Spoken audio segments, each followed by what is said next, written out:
श्री शिवाय नमस्तुभ्यम। हर हर महादेव। शंकर पार्वती जी से कहते हैं, पार्वती सच्चे परमात्मा तो घर में माँ बाप के रूप में विराजमान होते हैं, जिनको ढूंढने की जरूरत ही नहीं पड़ती। आदर करो, सम्मान करो, सत्कार करो, प्रणाम करो, नमन करो, सब कुछ प्राप्त हो जाए। सब कुछ। कल एक पत्र किसी बहन जी ने भेजा, उसमें उन्होंने लिखा कि श्री शिवाय नमस्तुभ्यम का मतलब तो प्रणाम करना होता है।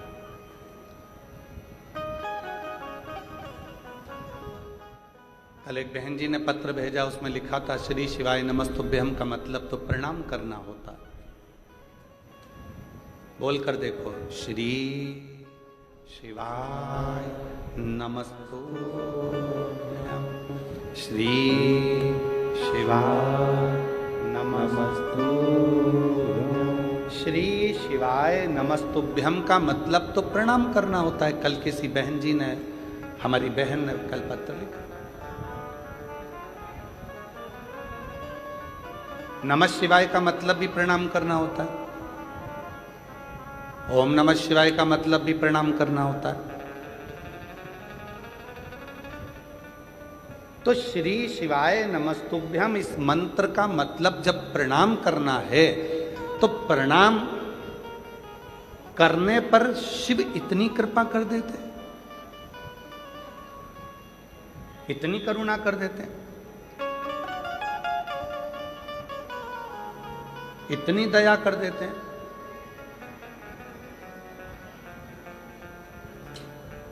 देखिए, कल भी कुछ माताओं ने पत्र लिखा था, हम व्यासपीठ से बोलते नहीं हैं। आज फिर हम निवेदन कर रहे हैं कि जितने भी सामान बेचने वाले हैं, कुरकुरा, मीठा कुछ या कोई भी सामान आप लोग बेचने वाले हैं, वो पंडाल के बाहर जाकर सामान बेचिए। लोग कथा सुनने के लिए आते हैं, उनके बीच बीच में आप लोग निकलते हो, डिस्टर्ब करते हो, और वो लोग बार बार पत्र में लिख कर भेजते हैं। और जितने भी आसपास में लोग बैठे हैं, अगर कोई सामान बेचने वाला आपके पास आता है तो उसके पांव पड़कर उसको बाहर निकाल दें कि आप बाहर जाकर बैठो, हमें 2.5 घंटे की कथा मिलती है, उसको हमें सुख से सुनने दो, प्रेम से सुनने दो।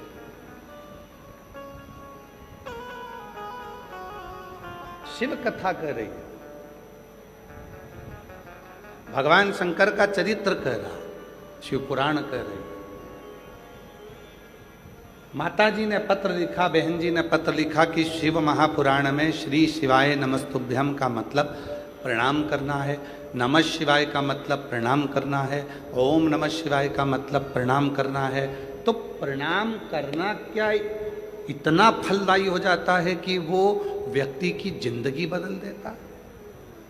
क्यों नहीं? शिव कथा में भगवान शंकर पार्वती जी से कहते हैं, पार्वती प्रणाम परिणाम को बदल देता। किसी से झगड़ा हुआ, खूब लड़ाई हुई, झगड़ा हो गया, खूब झगड़ा हो गया। झगड़ा होने के बाद एक दूसरे को मारने के लिए खड़े हो गए, और उतने में ही किसी दोनों के बीच में एक पार्टी अगर हाथ जोड़कर खड़ी हो जाए और प्रणाम कर ले, तो दूसरे का हिम्मत नहीं है कि वो डंडा उठा ले, कि तलवार उठा ले। तुम प्रणाम करोगे और परिणाम बदल जाएगा, वो फिर लड़ाई, विवाद, क्लेश समाप्त होगा।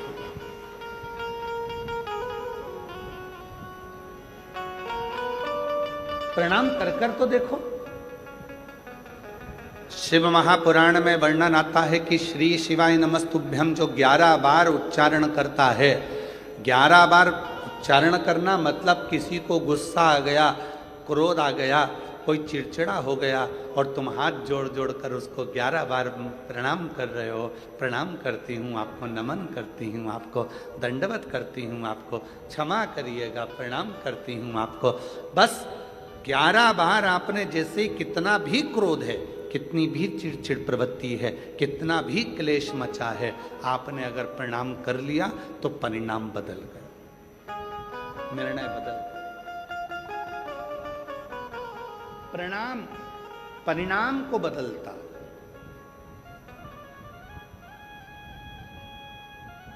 महादेव नमन चरणों में स्वीकार कीजिए, सबका किया है मेरा भी उद्धार कीजिए, उद्धार कीजिए। कई लोग कहते हैं गुरुजी आप इस लाइन को बोलो, पर आप सबसे बुलवाते हैं, उसका कारण क्या है? हमने कहा कि शिव महापुराण की कथा केवल कथा नहीं है। शिव महापुराण की कथा में आप अपने पिता से बात करने के लिए आए हो, और यहाँ आया हुआ एक एक जीजी, एक एक जीजा, एक एक बेटी, एक एक बेटा, मेरी एक एक बहन, एक एक माता, बुजुर्ग पिता जब इस लाइन को बोलते हैं, उनके मुख से जब ये लाइन निकलती है कि सबका किया है मेरा भी उद्धार कीजिए, तो आपकी वाणी उस शिव को लगती है और शिव आप पर करुणा करना प्रारंभ कर देते हैं, आप पर कृपा करना प्रारंभ।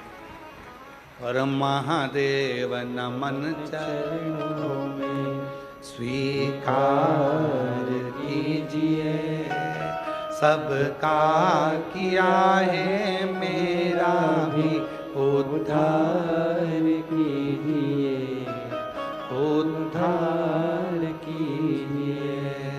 है त्रिपुंडधारी, है त्रिशूलधारी, है त्रिपुंडधारी, है त्रिशूलधारी। भगवान परिणाम बदलने के लिए बैठे, हमको उत्तर नहीं देना। राम जी किसको मानते हैं? कौन से देवता हैं जिसकी पूजन राम जी करते हैं? उत्तर तो जल्दी से, शिव जी। भगवान कृष्ण किसकी पूजन करते हैं? शिव जी की। राम जी भगवान शंकर की पूजन कर रहे हैं, कृष्ण भगवान शंकर की पूजन कर रहे हैं। जब आप लोगों ने श्रीमद् भागवत कथा बहुत सुनी होगी, आपके क्षेत्र में होती भी रहती है, आप लोग जाते भी रहते हैं, टीवी पर भी सुनते रहते हैं। भागवत जी में आपने सुना होगा, शिशुपाल ने भगवान कृष्ण को गालियां दी, गाली पर गाली दी, एक गाली, दो गाली, तीन गाली, वो बकता गया, गाली पर गाली देता गया। और भगवान कृष्ण मुस्कुरा रहे थे। किसी ने भगवान कृष्ण से कहा, तुमको इतनी गालियां दी जा रही है, शिशुपाल तुमको गाली पर गाली दे रहा है और तुम मुस्कुरा रहे, कुछ बोल नहीं रहे। भगवान कृष्ण कहने लगे कि मैंने उपमन्यु के मुख से सुना है, शिव का भक्त पलटकर जवाब ना दे, उसका जवाब शिव देता है। शिव का भक्त पलटकर जवाब ना दे, उसका जवाब शिव देता है। तो भगवान कृष्ण कहते हैं, मैं शिव का भक्त हूं, मैं पलटकर जवाब नहीं दूंगा, जवाब तो महादेव देंगे।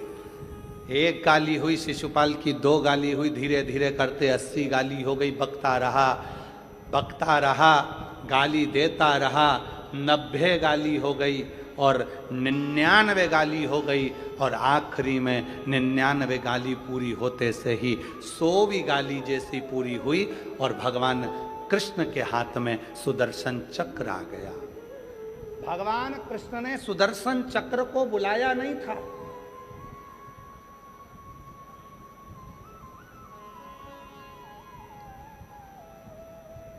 इतनी बड़ी सभा लगी है, उस सभा में भगवान सुदर्शन चक्र उठाएंगे क्या मारने के लिए?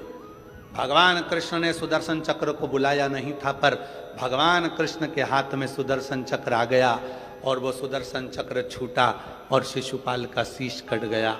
सारे लोगों ने कहा कि भगवान कृष्ण ने शिशुपाल का शीश काट दिया, और भगवान कृष्ण के मुख से निकलता रहा, मैंने शीश नहीं काटा, ये सुदर्शन चक्र मेरा है ही नहीं।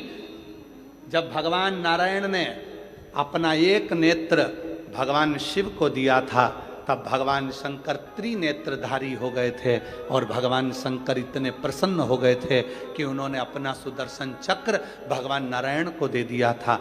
शिवजी तीन नेत्रधारी हो गए और भगवान विष्णु सुदर्शन चक्रधारी हो गए। तो भगवान कृष्ण कहते हैं ये चक्र मैंने नहीं उठाया, ये चक्र तो मेरी उंगली पर अपने आप आ गया, ये चक्र भी मेरा नहीं है और मारने वाला भी मैं नहीं हूं। तो किसी ने पूछा फिर शिशुपाल को मारा किसने है? तो भगवान कृष्ण कहते हैं कि भगवान शंकर का मैं भक्त हूं और अपने भक्त का अपमान शिव कभी सहता नहीं है, इसलिए उसी ने मार दिया।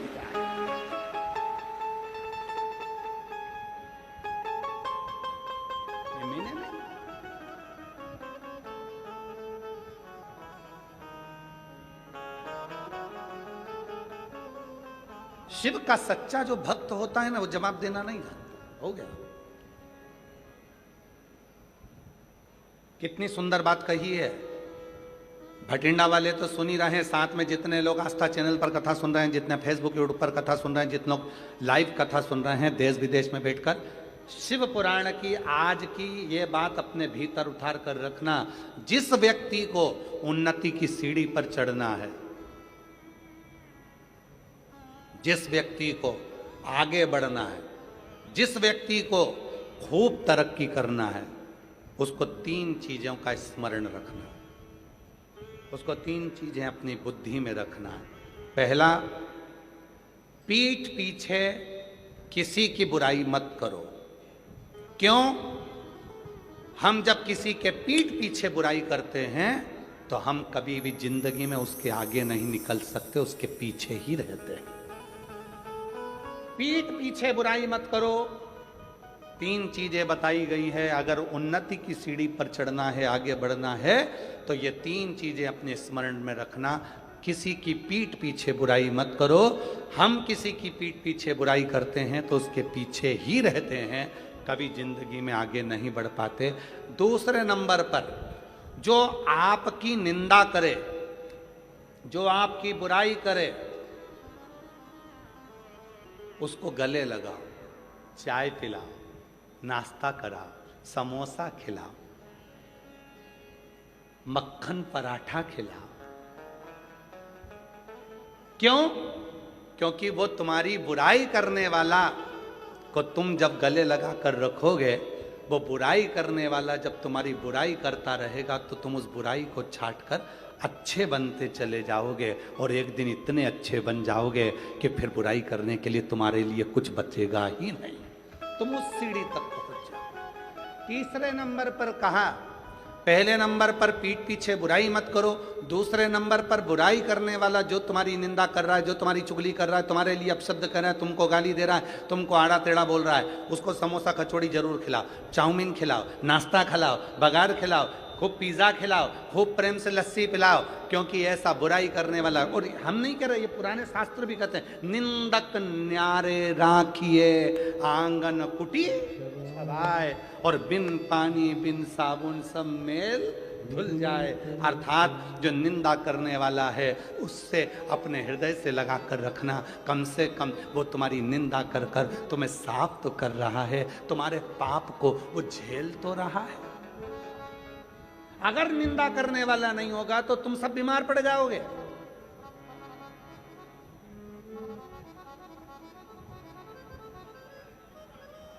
हमारा सासुओं से निवेदन है, अगर तुम्हें अपनी कमर सही रखना है, घुटने सही रखना है, शरीर सही रखना है, तो तुम बहू की चुगली और निंदा करना, बुराई करना बंद कर दो, तुम 50% अच्छी हो जाओगी। और हमारा बहुओं से भी निवेदन है, अगर तुम्हें अच्छा रहना है, कई बहुएं ऐसी हैं 45 की उम्र में, 40 की उम्र में, 35 की उम्र में, और कमर दुख रही है, सिर दुख रहा है, हाथ पैर दुख रही है, कब हर 15 दिन में डॉक्टर, हर 8 दिन में डॉक्टर, ये डॉक्टर बदला, वो डॉक्टर बदला, वो डॉक्टर बदला। कारण क्या है? क्योंकि तुम सास की निंदा करती होगी, और निंदा का मतलब आप सब जानते हो, शिव महापुराण में वर्णन आता है, निंदा की एक कथा आती है, बड़ी सुंदर कथा है, आप सुनिएगा, फिर आप याद करिएगा कि सियोर वाला बाबा गलत तो नहीं बोल दिया। एक कथा आती है, एक संत का झोपड़ा था, संत की कुटिया थी। राजा जंगल में गया, वन में गया,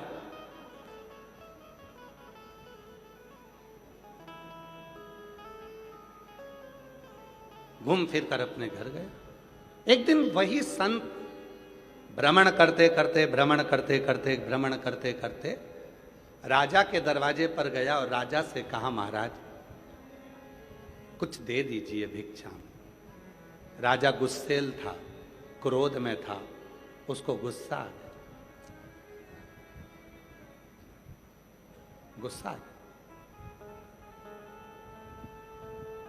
और गुस्सा आया तो उसने गुस्से में आकर घोड़े की लीद पड़ी थी, वो लीद उठाकर उसने संत के कटोरे में डाल दी। संत ने वो लीद को ले जाकर अपनी कुटिया के पीछे डाल दी। कुटिया के राजा भ्रमण करते हुए जंगल में आया, रात्रि का समय था, भटक गया।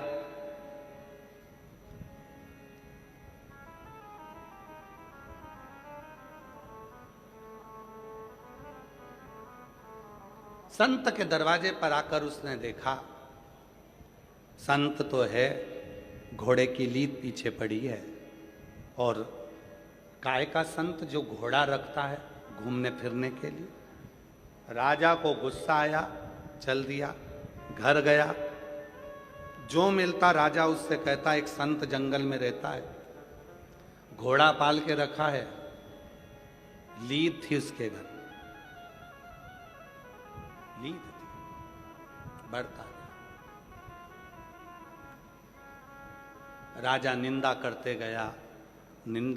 गया, संत संतुष्ट होता गया, लीद का ढेर बढ़ता चले गया, लीद का ढेर बढ़ता था।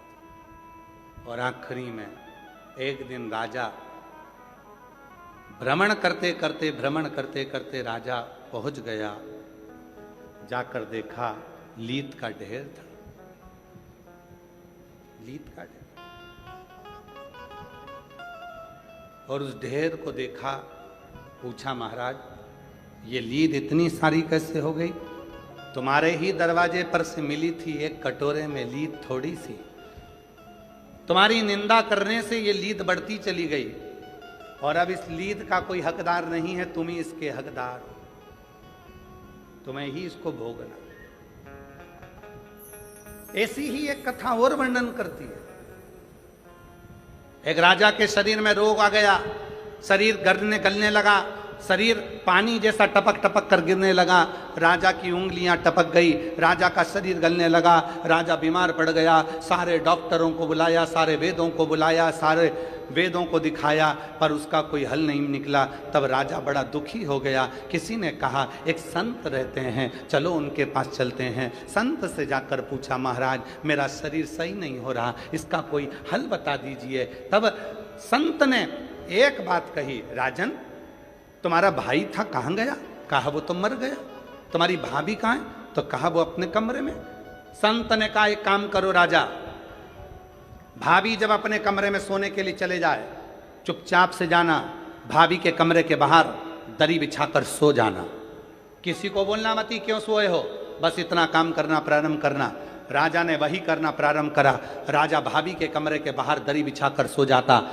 एक सेविका ने देख लिया, नौकरानी ने देख लिया, उसने दूसरी से कहा कि ऐसा खोड़ला राजा है, भाई मर गया तो भाभी के कमरे में सोने जाता। एक ने दूसरे से कहा, दूसरे ने तीसरे से कहा, तीसरे ने चौथे से कहा, चौथे ने पांचवे से कहा। पूरे नगर में बात फैल गई कि राजा ऐसा खोड़ला है कि भाई मर गया तो भाभी के कमरे में सोने के लिए जाता है। और पूरे नगर में चर्चा हो गई, और धीरे धीरे धीरे धीरे राजा का शरीर ठीक हो गया। राजा जैसे ही ठीक हुआ, गुरुजी के पास गया, गुरुदेव मुझे डॉक्टर ठीक नहीं कर पाए, मुझे वेद ठीक नहीं कर पाए, आपने केवल भाभी के कमरे के बाहर में सोया और मुझे ठीक कर दिया, कैसे? संत ने कहा, राजन तूने इतना पाप कर लिया था कि तेरा पाप तेरे शरीर में बीमारी बनकर आ गया था। उस पाप को समाप्त करने के लिए मैंने तेरी निंदा करवाना प्रारंभ कर दी। जब तू भाभी के कमरे के बाहर सोता था, लोग तेरी बुराई करते थे, तुझे कोसते थे, गाली देते थे, अपशब्द कहते थे, निंदा करते थे, बुराई करते थे। राजन जितने लोगों ने तेरी निंदा करी, तेरा पाप उनके खाते में चले गया और उनका जो पुण्य था वो तेरे खाते में आ गया। इसीलिए निवेदन है, शिव महापुराण के ये 3 सूत्र अपने भीतर उतार कर रखिएगा, जो भगवान शंकर नंदन मन में माता पार्वती जी से कहते हैं, सुनो पार्वती जी, पहला, पीठ पीछे बुराई मत करना। पीछे बुराई करने वाला हमेशा पीठ के पीछे ही रह जाता है और आगे वाला आगे निकलता चले जाता है। दूसरे नंबर का, कोई निंदा करे, बुराई करे, तुम्हें गाली दे, तुम्हें अपशब्द कहे, तुम्हें ताना दे, दिन रात तुम्हें कोसे, तुम उसका जवाब मत दो। तुम उसको गले लगाकर उसको समोसा खिलाओ, कचौड़ी खिलाओ, लस्सी पिलाओ, भोजन कराओ, मखान पराठे खिलाओ, उसको बेहतरीन बेहतरीन भोजन कराओ, जलेबी खिलाओ, उसको इमरती खिलाओ, उसको पकवान खिलाओ। क्यों? क्योंकि वो अपना खुद का पुण्य बुराई कर कर तुमको दे रहा है और तुम्हारी बुराई कर कर कर तुम्हारे पूरे पाप को वो अपने माथे ले रहा है। वो बीमार पड़ेगा, दुखी होगा, तकलीफ में आएगा, कष्ट में आएगा, पर तुम्हें ठीक कर देगा, तुम्हें ठीक।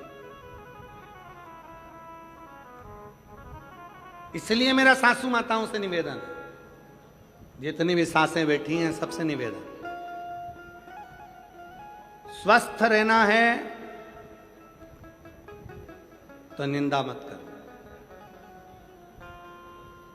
बहू की निंदा करी तो बहू का पाप तुम्हारे माथे पर, और तुमने जितनी माला जपी उसका पूरा पुण्य बहू के पास। इसलिए याद रखना, एकदम शांत। तुम किसी घर में देखना, बहुएं तो दिन भर बीमार रहती हैं और सास एकदम चकाचक डेंटिंग पेंटिंग करके, बेहतरीन लाइन खींच के, डब्बा भर के, और पार्लर में जाके धागे से वो एकदम मस्त रहती, उन्हें कोई बात नहीं। अब कई बहुएं कहती हैं, बताओ मेरी तो कमर दुख रही है, मेरा पांव दुख रहा है, मेरा हाथ दुख रहा है, मेरा ये दुख रहा है, मेरा वो दुख रहा है, और बहुएं कह रही हैं मेरा शरीर ये दुख रहा है। और सास, क्यों मम्मी 15 लोग आ रहे हैं तो क्या हुआ, मैं हूं ना, खाना बना लूंगी, तू तो रहने दे, तू तू तू जा, तेरा बच्चे संभाल तू तो। और बुढ़िया माँ ने खाना माना बना के तैयार, और बहू, क्यों? क्योंकि बहू इतनी सास की बुराई करती है, सास की बुराई करते करते बहू सास की सारी बीमारी को खुद ले लेती है और अपना जितना पुण्य है वो सास को दे देती है। इसलिए याद रखना, ये ट्रांसफर बहुत ध्यान देने वाला है, बहुत। कई लोग हमसे कहते हैं, बाबा जी आपकी इतनी बुराई करते हैं लोग बाग, हमने सोशल मीडिया पर देखा आपको गाली देते रहते हैं, कोई कहता है ऐसा, कोई कहता है वैसा। हम उनसे एक ही बात कहते हैं, उनको कहने दो, हो सकता है हमारे कमर में कभी दर्द आएगा, हाथ पैर में दर्द आएगा, तो हमारा पूरा जितना भी दर्द है, दुख है, तकलीफ है, वो सब बुराई करने वाले ले लेंगे। और उन्होंने जिंदगी में कभी भूखे को भोजन, प्यासे को पानी पिलाया होगा, उसका पुण्य हमारे खाते में आता चले जाएगा। तुम कहने दो, आग लगे बस्ती में, जम के बोलो, आग लगे बस्ती में, क्या किसको रोइए, एकदम मस्त। जितना लोग बुराई करें तुम उतनी जोरदार खजूर वाली चोटी बना के जाओ, उतनी जोर भाई, खजूर वाली चोटी।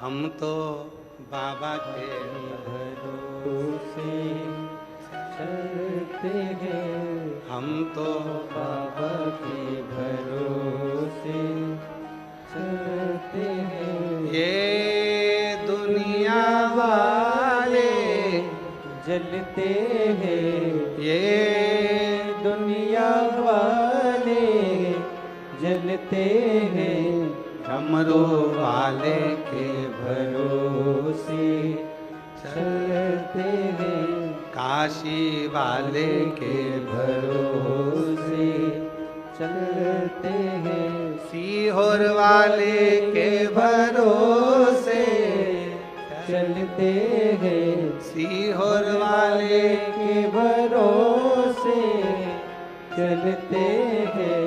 हम तो बाबा के भरोसे चलते हैं, हम तो बाबा के भरोसे चलते हैं। 3 सूत्र हैं। पहला, पीठ पीछे बुराई मत करो। दूसरा, बुराई करने वाला आपकी कोई बुराई कर रहा है, दूसरे की बुराई करने वाले को गले नहीं लगाना, अपनी बुराई अगर कोई कर रहा है तो उसको गले लगा। तीसरा, गरीब और अमीर दोनों के भेद को मिटाओ। कुर्सी मिले, पद मिले, प्रतिष्ठा मिले, यश मिले, सबके लिए तत्पर रहो। सबसे, सबके प्रति समान, सबके।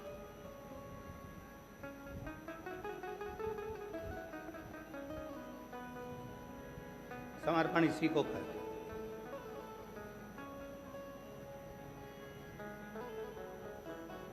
समर्पण का भाव इसी को कहते हैं।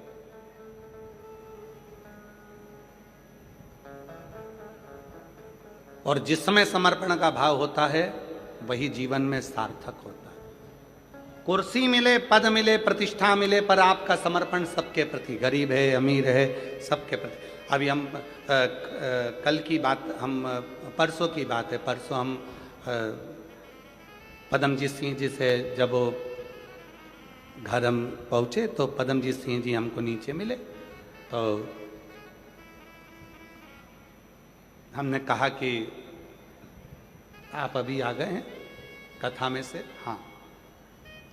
अब शाम को सबसे मिलने के लिए, किसी को कोई कष्ट तो नहीं है, किसी को कोई परेशानी तो नहीं है, सबके पास जाए। हमने कहा पापा भी तो जाते हैं अमरजीत सिंह जी? कहने लगे वो भी जाते हैं, हम भी जाते हैं। हमको इतनी खुशी हुई, आज के समय के ये नवयुवक बेटे, और बेटे के साथ में आपके भटिंडा क्षेत्र के मेयर, अगर उनका भाव इतना शुद्ध है तो हमें लगता है कि पूरे भटिंडा का भाव कितना शुद्ध होगा। ऐसी शुद्धता का भाव होना चाहिए। हमें जाना है, सबसे मिलना है, किसी को कोई कष्ट तो नहीं है।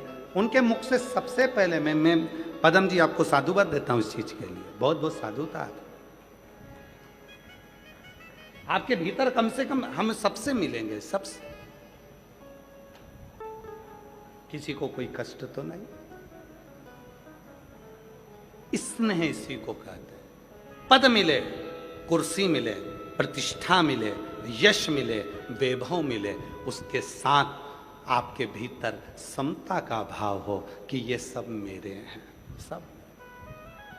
हम तो बाबा के भरोसे चलते हैं, हम तो बाबा के भरोसे। समता का भाव, और जब समता का भाव होता है, शिव जी कहते हैं पार्वती से, हे पार्वती, संसार सागर में उन्नति की सीढ़ी पर चढ़ने के लिए सबसे पहली चीज है आप किसी के पीठ पीछे बुराई ना करें। दूसरा, आपकी निंदा कोई करता है उससे प्रेम करो। और तीसरा, सब में समता का भाव रखो। फिर दुनिया में कोई ताकत नहीं है जो तुम्हें आगे बढ़ने से रोक दे। आप उन्नति की सीढ़ी पर चढ़कर ही रहोगे, आप आगे बढ़कर ही रहोगे। प्रथमता में आप, प्रथम, कोई दूसरा नहीं करता, कोई बन सके। हम अगर शंकर की आराधना, साधना, उपासना नहीं कर सकते तो शिव की निंदा भी ना सुनो।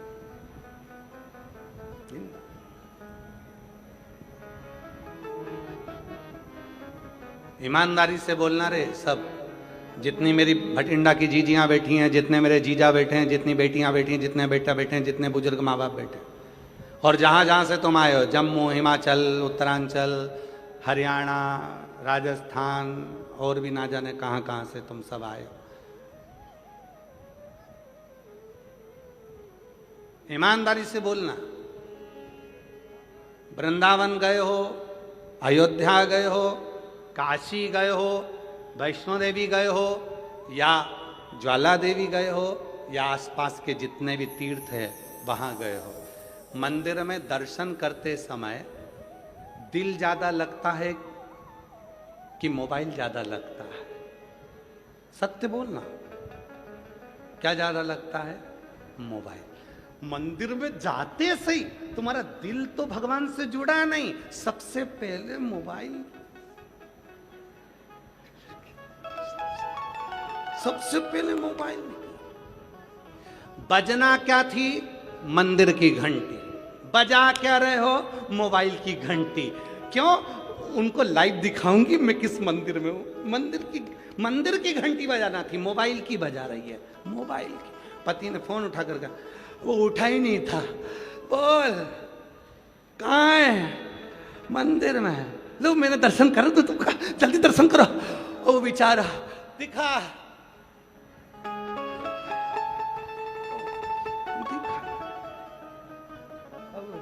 उसका दिल ही नहीं है और तू जबरदस्ती उसको उठा के देखो देखो भगवान कितने सुंदर लग रहे ना। हाँ अच्छा लग रहा है। अभी मैं दूसरे मंदिर में जाऊंगी, जब वो भी दर्शन कराऊंगी। पति बोला मैं नहाने जा रहा हूं, तेरे हाथ जोड़ रहा हूं, तू चुपचाप बैठ। बजाना थी मंदिर की घंटी, बजा दी मोबाइल की घंटी। लगाना था दिल, लगा दिया मोबाइल। ईमानदारी से बोलो, फिर पूछो कि शंकर कैसे मिलेगा, तो तुम बताओ री मेरी जीजियों, अरे ओ बटिंडा वालियों, कैसे मिलेगा? ना जी भर के देखा, ना कोई बात की, बड़ी आरज़ू थी मुलाकात की। जब पहली बार मिलने की उत्सुकता होती है, उमंगता होती है, जब मिलन की उत्सुकता होती है तो फिर कोई दूसरा नहीं देखता। बस उनके पास जाऊं, 2 मिनट बैठ के बात करूं। जब पहला संबंध पक्का होता है, संबंध पक्का होता है, लड़की लड़के को देखती है, लड़का लड़की को देखता है, तो मन में सोचते हैं कि 2 मिनट बैठ के बात तो करें, आखिर इनके हृदय में क्या चल रहा है, उनके हृदय में क्या चल रहा है। बातचीत चालू होती है, एक दूसरे से बातचीत होती है। कभी कभी वो बातचीत इतनी हो जाती है कि रात को 3-3 बजे तक बातचीत होती है। 3-3 बजे तक बातचीत होते होते तब बातचीत हो जाती है कि फिर शादी भी हो जाती है। शादी होने के बाद फिर क्या होता है? जो रात को 3 बजे तक बात करते थे वो 15 मिनट बात नहीं करते।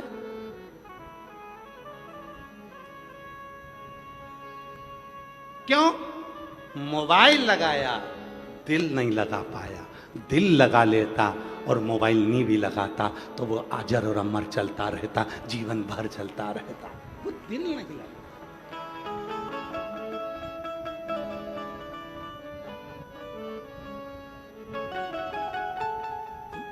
मिलन की आस, तुझसे मिलने के लिए तेरी कसम, तुझसे मिलने के लिए तेरी कसम, एक मुलाकात जरूरी है सनम। उसे मिलन की आस बढ़े। मंदिर गए, कहाँ गए? मुरली मनोहर मंदिर में। कहाँ गए? कुबरेश्वर धाम में। कहाँ गए?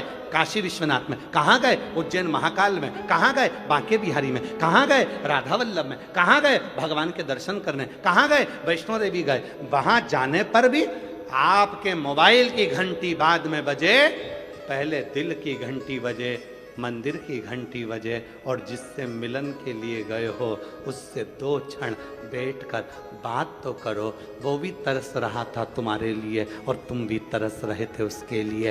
वो तुमसे पूछेगा, बहुत दुखी है, क्या बात है? तुम बैठकर चर्चा तो करो। शिव महापुराण की कथा में आप आए हो, पर आज तक हमने ये नहीं कहा कि ये शिव पुराण की कथा है। हम कहते हैं ये तुम्हारे पिता का घर है। जितनी देर बैठना, 2.5 घंटे की कथा होगी, 3 घंटे में से आधा घंटा आशीष ले जाते हैं, 2.5 घंटा हमारे पास मिलता है। वो 2.5 घंटे में से 2.5 घंटे जितनी देर बैठो उतनी देर उस पिता से बात करो। बहुत दुखी हूँ बाबा, तेरे पास आई हूँ, तुझसे नहीं कहूँगी तो किससे कहूँगी? जब अपने दिल की बात आप उससे कहोगे, वो भी सुनने के लिए आया है, सुनता है, तुम्हारे मन की बात सुनता है और 3 महीने में तेरे दुखों को मिटाना प्रारंभ कर देता है। वो शिव है, वो शिव। किसी ने कहा शिव जी हमारी बात सुनते, क्यों नहीं? ब्रह्मा ब्रह्मलोक में रहते हैं, भगवान विष्णु बैकुंठ लोक में रहते हैं। शंकर भगवान मृत्यु लोक में रहते हैं, कैलाश पर। कैलाश कहाँ है? पृथ्वी पर। कभी भी जाओगे घूम फिर कर कैलाश मानसरोवर चले जाओ, यात्रा करके जाओ, शंकर जी यही हैं। काशी में शंकर जी हैं, केदार में शंकर जी हैं, सोमनाथ में शंकर जी हैं, अमरनाथ में शंकर जी हैं, और कंकर कंकर में शंकर है। तुम जब जहां बैठकर पुकारोगे शिव वहां प्रस्तुत हो जाएगा। तुम दिल से बोलोगे, वो दिल से देना प्रारंभ। एक पत्र है, अच्छा है, देखो।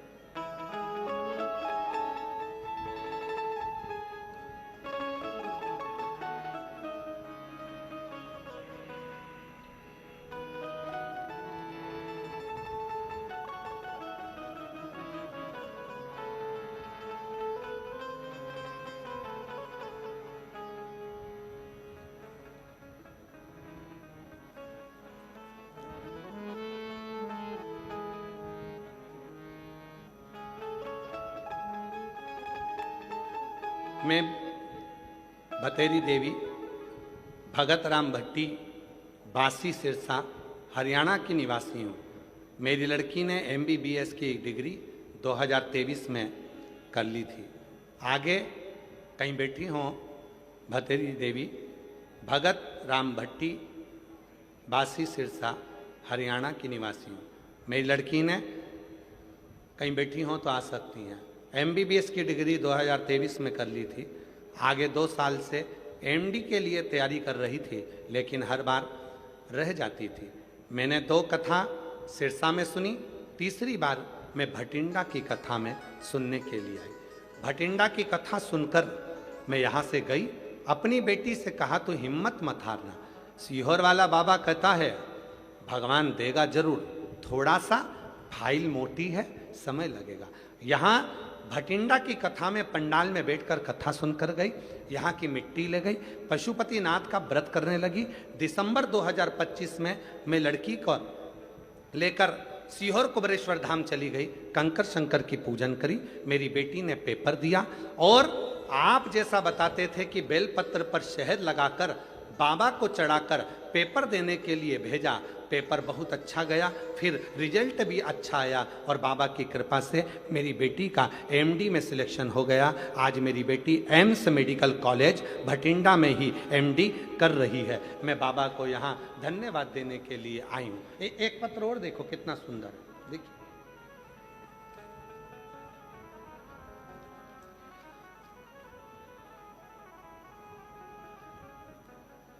नाम मेरा रजनी है, स्थान अबोहर पंजाब, जिला फाजिलका से आई हूँ। कहीं बैठी हों तो हाथ हिला सकती हैं और अगर बैठी हों तो आ सकती हैं।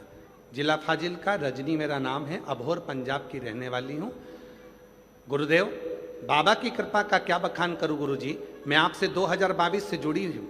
मैं पहली बार रुद्राक्ष महोत्सव में आई थी गुरुजी। मेरे चेस्ट में गठान थी, मेरी छाती में गठान हो गई थी। डॉक्टर तो न जाने क्या क्या गठान को बता रहे थे, पर मेरा विश्वास आप पर था। मैं आखिरी में जब डॉक्टर ने बहुत कुछ बता दिया तो मैं हिम्मत हार गई और मैं सीहोर आ गई। कुबरेश्वर धाम पर आई, मैंने वहाँ पर कावड़ भरी, कावड़ का जल शिवजी पर चढ़ाया। आपके साथ जाकर कावड़ का जल लेकर आ गई, उस जल को पीती और अपने चेस्ट पर लगाती। वहीं से कावड़ यात्रा कर 2-3 दिन रुककर वहां से मैं रुद्राक्ष लेकर आ गई। और बाबा का मैं क्या वर्णन करूं। गुरुजी रुद्राक्ष के जल को शिवजी पर चढ़ाकर उस जल को रोज पीती और लोटे में गलाकर सुबह शिवजी को चढ़ाकर उस जल का आचमन करती और गांठ पर लगाती। धीरे धीरे करके मेरी गठान पूरी की पूरी गल गई और जो डॉक्टर बड़ी बीमारी बता रहे थे सारी रिपोर्ट नील आ गई। आज मैं बाबा को धन्यवाद देने के लिए यहाँ आई हूँ। मेरा नाम रजनी है, मैं अबोहर पंजाब फाजिलका जिला से आई हूँ। शिव तत्व किसको कहते हैं? अगर कहीं बैठी हो तो आ सकते। शिव की प्रीति किसको कहते हैं?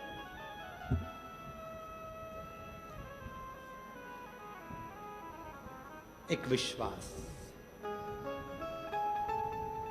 एक भरोसा, एक दृढ़ता अपने प्रति।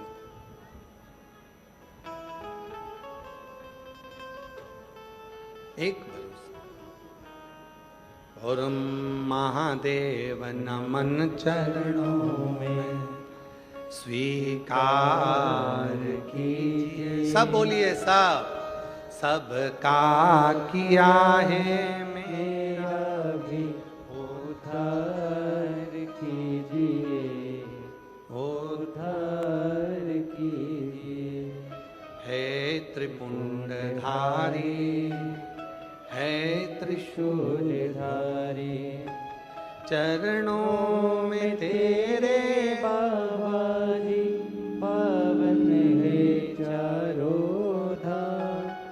चरणों में तेरे बाबा जी पावन है चारों धाम।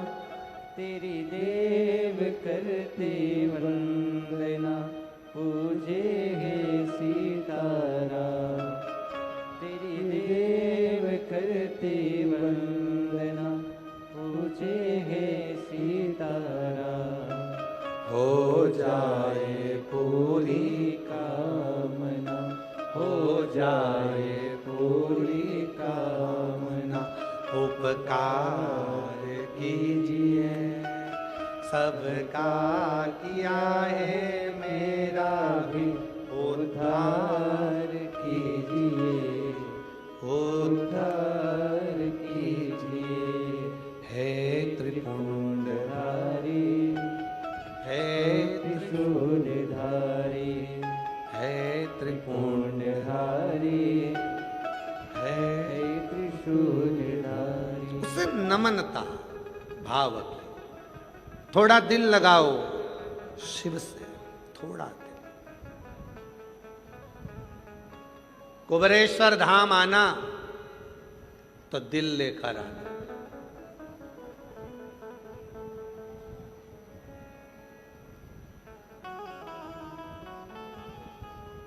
हृदय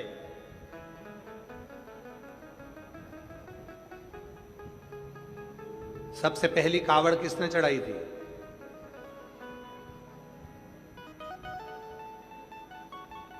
शिव महापुराण में, स्कंद पुराण में वर्णन आता है, सबसे पहली कावड़ भगवान श्री परशुराम ने शिव जी को चढ़ाई थी।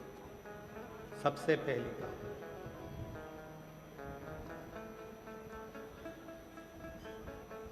जब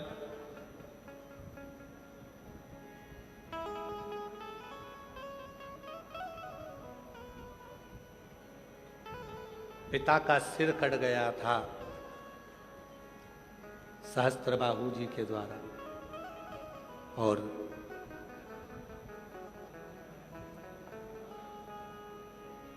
मन की कामना को जब पूर्ण करना था, सहस्त्रबाहु के भी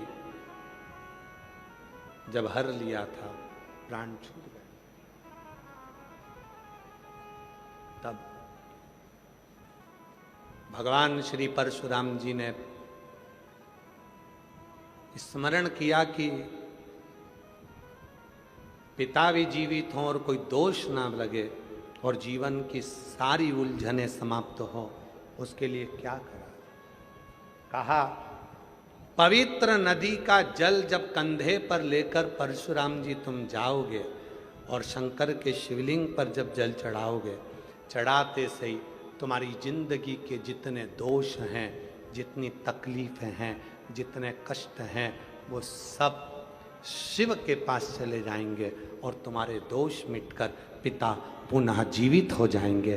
परशुराम भगवान ने सबसे पहली कावड़ चढ़ाई थी।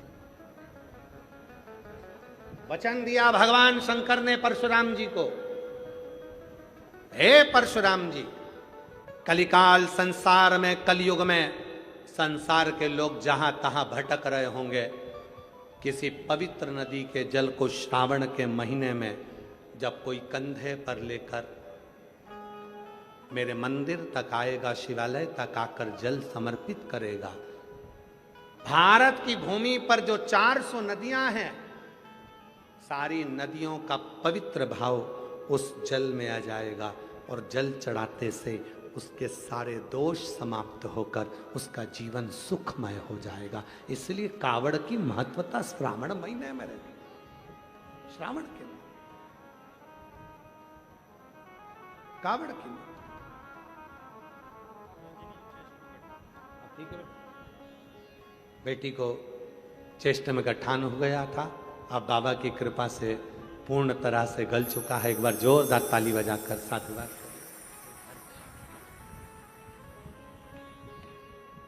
बेटी ने हिम्मत नहीं हारी, डॉक्टरों ने तो बहुत कुछ बताया, पहुंच गई सीहोर बाबा की कावड़ भरने के लिए, और कावड़ यात्रा में पहुंचकर कावड़ का जल चढ़ाकर 11 किलोमीटर की यात्रा कर कर जल चढ़ाकर बाबा का वो जल लेकर अपने चेस्ट पर लगा दे। रुद्राक्ष ली आई, गलाकर शिव को चढ़ाने।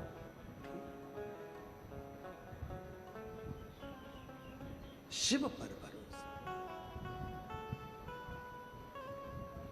प्रथम कावड़ भगवान श्री परशुराम जी ने भरी थी, प्रथम कावड़, उसका फल कई लोग कहते हैं गुरुजी कुबेरेश्वर धाम की कावड़ की इतनी महत्वता क्यों है? हम कहते हैं कुबेरेश्वर धाम 12 ज्योतिर्लिंग के मध्य में, पूरे 12 ज्योतिर्लिंग के बीच सेंटर में कुबेरेश्वर धाम है। आप खड़े होकर मैप पर, कुबेरेश्वर धाम में खड़े होकर मैप पर चाहे काशी को देखो, चाहे आप केदार को देखो, सोमनाथ को देखो, मल्लिकार्जुन को देखो, रामेश्वरम को देखो, सबका केंद्र बिंदु कुबेरेश्वर धाम मिलेगा। कुबेरेश्वर धाम की कावड़ का इसलिए महत्व होता है, वहाँ सावन के महीने में 1 महीने तक लोग जल भरते हैं, सीवन माँ का कुबेरेश्वर बाबा पर समर्पित करते हैं। उसका महत्व इसलिए होता है कि कुबेरेश्वर धाम की कावड़ में जब कुबेरेश्वर धाम पर जल चढ़ता है तो 12 ज्योतिर्लिंग में जल चढ़ने के बराबर उसके पुण्य की प्राप्ति होना प्रारंभ हो जाती है। कुबेरेश्वर धाम की कावड़ का और महादेव नमन चरणों में स्वीकार कीजिए, सबका किया है मेरा भी उद्धार कीजिए, उद्धार। बाबा जी का कहना है कि हमने दोनों का पत्र लिखा, आपने बेटी का पढ़ा, बेटे का नहीं पढ़ा। मेरी बेटी एम्स में मेडिकल कॉलेज भटिंडा में एमडी में एडमिशन हो गया है, और बेटे का आर्मी में लेफ्टिनेंट कर्नल के पद पर नियुक्ति हो गई। एक बार जोरदार ताली बजाएं, साधुता। ये बच्चे महादेव भैया जी बोल रहे हैं, हम पहले भी भटिंडा कथा सुने, हम बेटे को भी लेकर आए थे भटिंडा कथा में, और यहाँ बैठकर बाबा से मांगा, बाबा ने दे दिया। शिव तत्व, जोरदार ताली बजाएं, साधुता। सबका किया है मेरा भी उद्धार कीजिए, उद्धार कीजिए, है त्रिपुंडधारी है त्रिशूलधारी। शिव के प्रति तुम्हारा भाव समर्पित,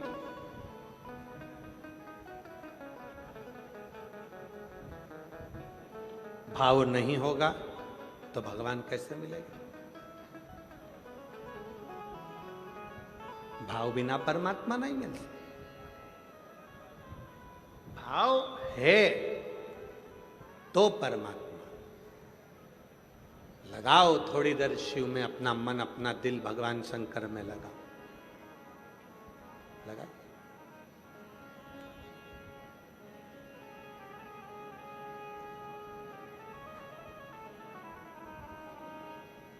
जितनी देर शिव के मंदिर में मत्था टेकने के लिए जाओ, गुरुद्वारे में मत्था टेकने के लिए जाओ, मंदिर में मत्था टेकने के लिए जाओ, उतनी देर मोबाइल के कनेक्शन से नहीं जुड़ना है, शिव के कनेक्शन, गुरु की वाणी के कनेक्शन से जुड़ना।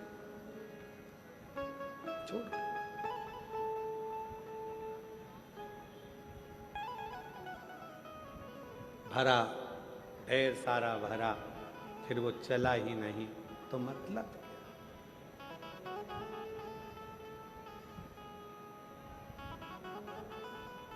संसार सागर में शिव महापुराण में भगवान शंकर कहते हैं पार्वती, जीवन के जिन सूत्रों में शरणागति का जो सूत्र है वो सूत्र ही है, उस सूत्र में है ही है कि आप कितने समर्पित, कितना समर्पित। कई लोग ऐसे होते हैं उनका समर्पण ही नहीं होता। जैसे 3 दोस्त पिकनिक करने गए और 3 दोस्त जब पिकनिक करने गए, पार्टी करने के लिए गए, समोसा लिया, कचौड़ी ली, कोल्ड ड्रिंक ली, पानी की बोतल ली, लेकर चल दिए, जंगल में पहुंच गए।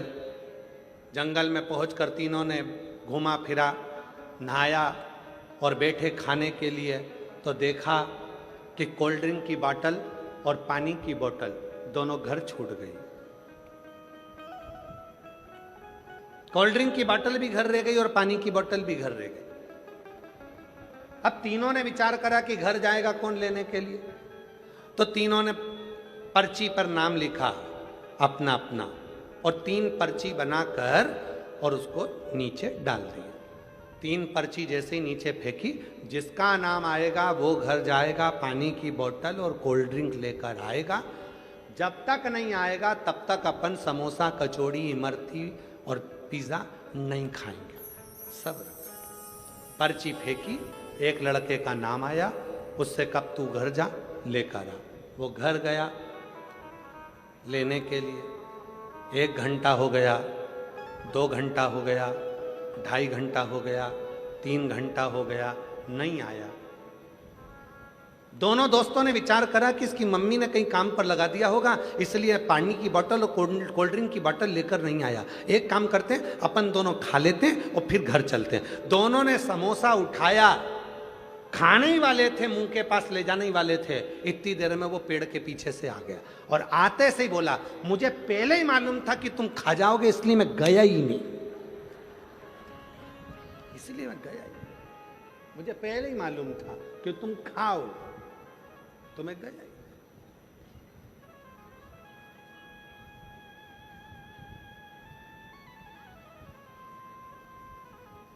ऐसे कई लोग हैं संसार में जो ये इंतजार में बैठे रहते हैं कि वो गई थी, उसने शिव जी को जल चढ़ाया, उसका काम हुआ कि नहीं हुआ। उसने कहा, अरे भैया, किसी की फाइल मोटी होती है, किसी की फाइल पतली होती है, सबके मन का भाव होता है। कई बार ऐसा होता है जो दूसरे को बताता है वही मंजिल तक नहीं पहुंच पाता है और चलने वाला मंजिल तक पहुंच जाता है। कई बार ऐसा, आप विश्वास कर कर उसके करीब तो जाओ। एक पत्र अच्छा है, देखिए।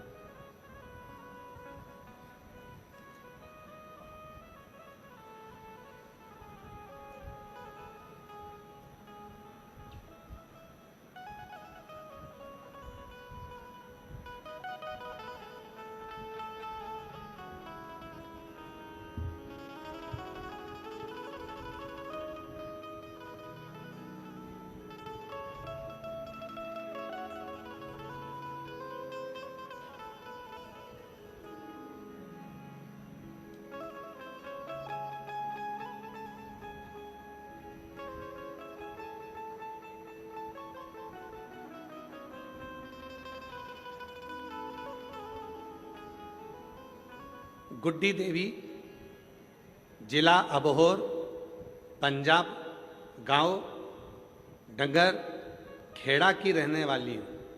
कहीं बैठी हों तो हाथ हिला सकती हैं, अगर कहीं बैठी हों तो हाथ हिलाएं।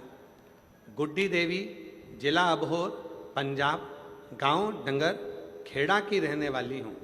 आ जाइए, आ जाइए। डंगर खेड़ा की रहने वाली हूँ। दिनांक 5 मई सन 2025 को मेरे अचानक पेट में दर्द होने लगा। मैंने अबोहर सिविल अस्पताल में मैंने जांच करवाई। वो डॉक्टर ने मुझे बच्चादानी में 2 गठान बताई। गठान कैंसर की बोला।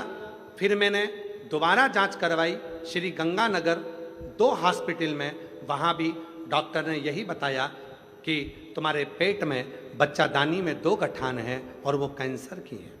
हम लोग घबरा गए और घबरा कर घर आ गई। फिर हमने रंगीन MRI करवाई तो डॉक्टर ने बोला कि बीकानेर से इलाज करवाओ, तुम्हारे बच्चा दानी में गठान है। और हम बीकानेर चले गए। बीकानेर में जाकर जांच कराई, वहां पर भी डॉक्टर ने 2 गठान और कह दिया कि शरीर में कैंसर जैसी बीमारी। सुनकर बीकानेर से वापिस आ गए। तब मेरी बहन और मेरी बेटी ने कहा, माँ चिंता मत कर, सीहोर वाला बाबा कथा कहता है और बोलता है यदि विश्वास है तो शिव तुम्हारे दुख को हरेगा जरूर। माँ मंदिर जाऊंगी, रुद्राक्ष सीहोर से लाऊंगी। सीहोर गई, रुद्राक्ष लाई, तांबे के कलश में गलाकर सीहोर के रुद्राक्ष को शिव पर जल चढ़ाने लगी। पानी लेकर आना और पानी लाकर स्टार्ट किया और मैंने भोले बाबा पर विश्वास कर 2-3 दिन पानी पिया। और फिर हम भटिंडा में प्राइवेट पंजाब कैंसर हॉस्पिटल में जांच करवाने के लिए पहुंच गए।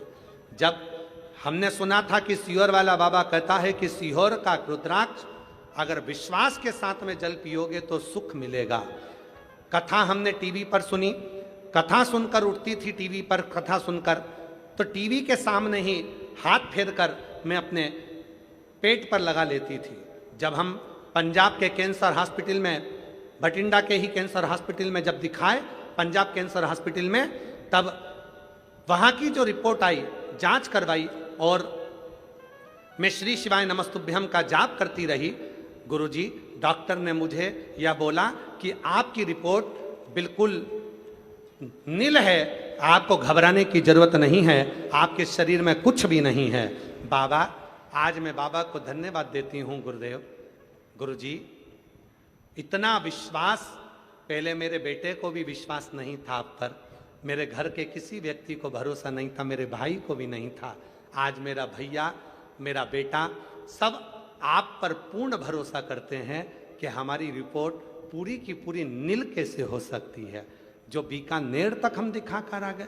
बाबा बाबा है, शिव पूर्ण करता है।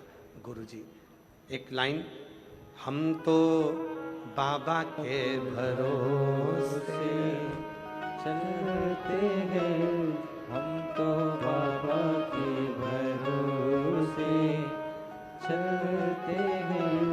ये दुनिया वाले जलते हैं, ये दुनिया वाले जलते हैं, हम तो बाबा के भरोसे चलते हैं, हम तो बाबा के भरोसे चलते हैं। विश्वास है तो शिव है।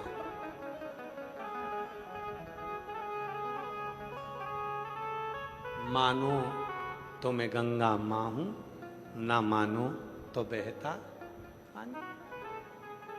भरोसा है शिव है। और हम भटिंडा की इस पवित्र भूमि पर पूरे भरोसे के साथ, विश्वास के साथ कहते हैं, आप लोगों ने अगर 7 दिन की कथा पंडाल में बैठकर विश्वास के साथ सुनी है तो 3 महीने के अंदर तुम्हारा पत्र भी व्यासपीठ पर जरूर आएगा, ये निश्चित। बोल बम का नारा है, सारी समस्या का हल अगर विश्वास से सुनी है तो उसका फल मिलेगा। भरोसा क्या करती है शिव पुराण?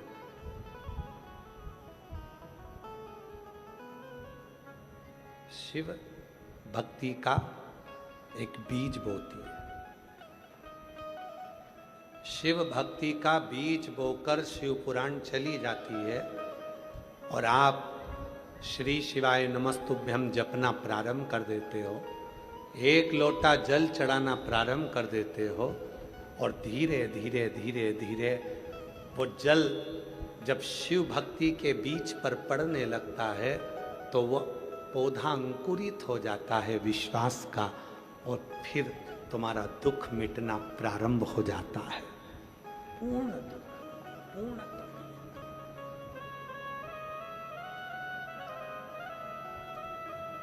पूर्ण दुख।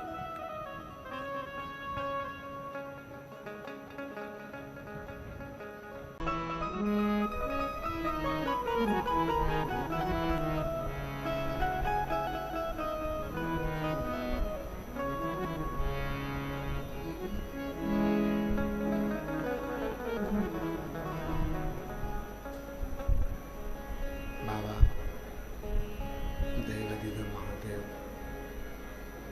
भगवान शिव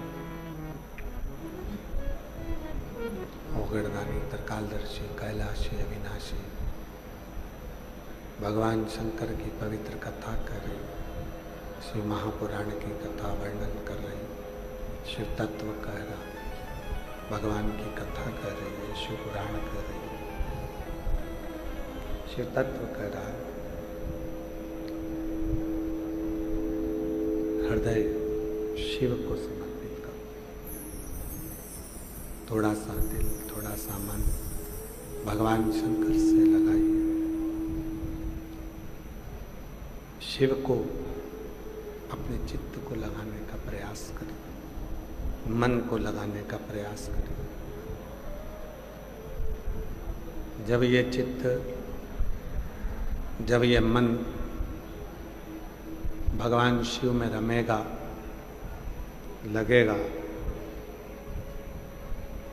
जिंदगी की सारी उलझनें धीरे धीरे धीरे धीरे समाप्त होती चली जाएगी।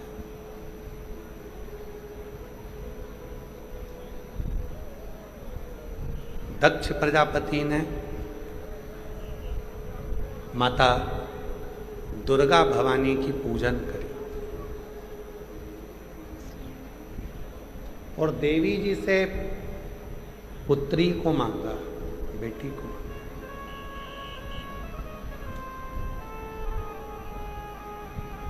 एक बेटी,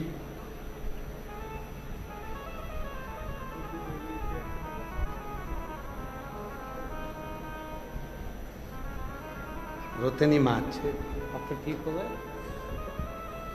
चेस्ट में गठान हो गई थी, 2-3 जगह पर जांचें कराई, डॉक्टरों ने कुछ बोला। बीकानेर भी चली गई, वहाँ भी दिखा लिया। वापिस बेटियों ने जल दिया और फिर पंजाब कैंसर हॉस्पिटल में आकर जांच कराई। बाबा की कृपा से सारी रिपोर्ट नील पाई। एक बार जोरदार ताली बजाओ। जिस पर भी हो गई तेरी कृपा करुणा, वो भवे पार हुआ, भवे पार हुआ। पापी हो चाहे जितना, उसका भी बाबा उद्धार हुआ, उद्धार हुआ। गणिका जैसे तेरे मन को भाई, जरा सी हम पर कर दो, जरा सी हम पर कर दो। तेरी कृपा का क्या है भरोसा, अब किस पर हो जाए, जरा सी हम पर कर दो, जरा सी हम पर कर दो। दक्ष प्रजापति ने माँ दुर्गा भवानी से, जोता वाली से, शेरा वाली से मांगा और मांगा भी तो क्या कि मुझे बेटी दे दो।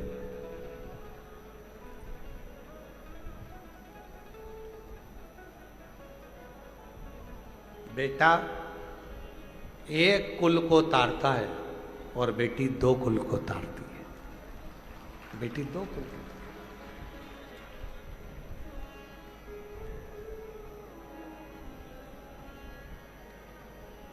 फिर भी ना जाने दुनिया के लोगों को जितनी प्रीति बेटे से होती है उतनी बेटी से नहीं होती।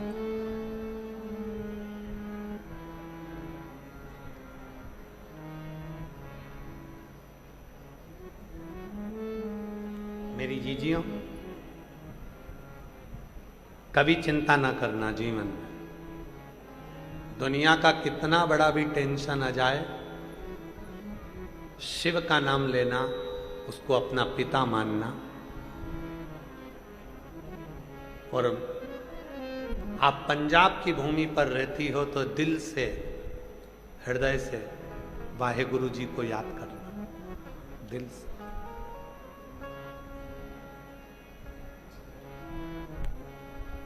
वो एक लाइन आती है ना, वाहेगुरु जी दा खालसा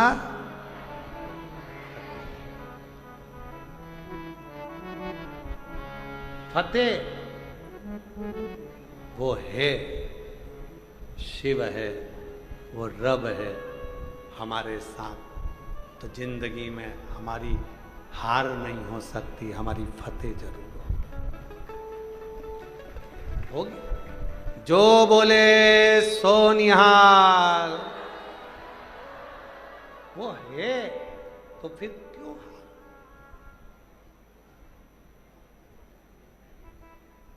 मैंने मानव जन्म तुझको हीरा दिया, तो व्यर्थ गवाए तो मैं क्या करूं।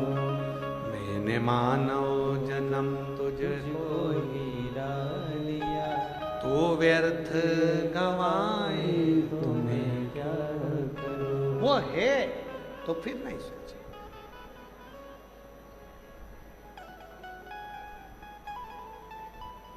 क्या सोचा?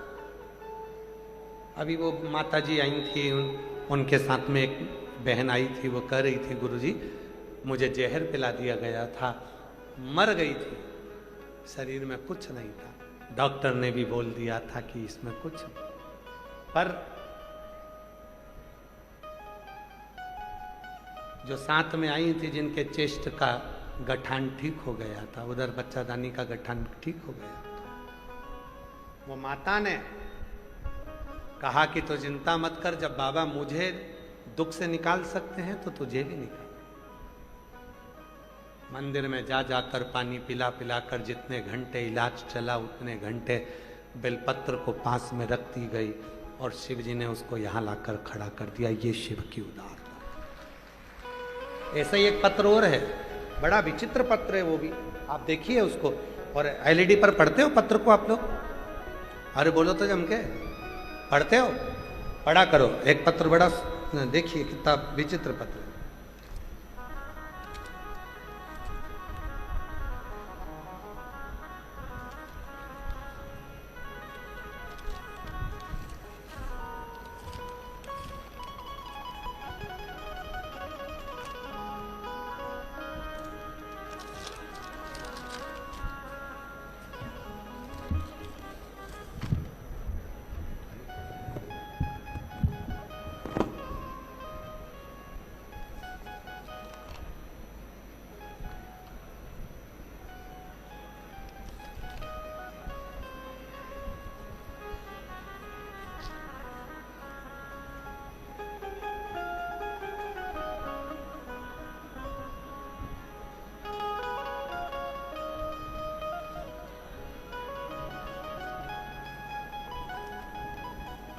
अब बेटे का फोटो देखो जिसका एक्सीडेंट हुआ था और जिसका पूरा सिर खुल चुका था और उसके पूरे भेजा अलग हो गया था, और ये टांके लगना यहाँ से प्रारंभ हुए और ये पूरा सिर यहाँ से लेकर पीछे तक पूरा खुला, पूरा भेजा अलग हो गया,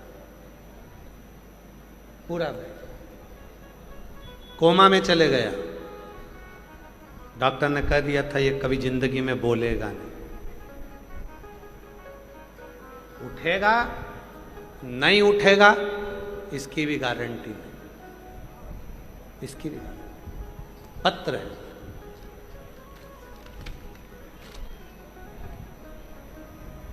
मैं राउसर जिला हनुमानगढ़ से आई हूँ।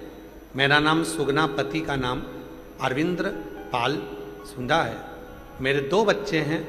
मेरी बच्ची आपके कहने पर चलती है, शिव का भजन करती है। एक मेरा बेटा है जो एक्सीडेंट हो गया था तो उसका पूरा सिर गाड़ी चढ़कर बाहर निकल गया, सिर फूट गया। चोट इतनी भयंकर थी, हॉस्पिटल में डाल दिया गया। डॉक्टर ने जवाब दे दिया, मुश्किल है कि ये बच पाए।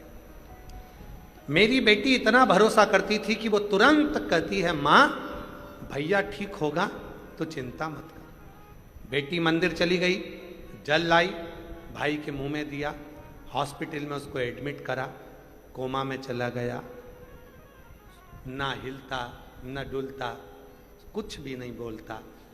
बेटी रोज मंदिर जाती, जल चढ़ाती, रोज शिव पर भरोसा था।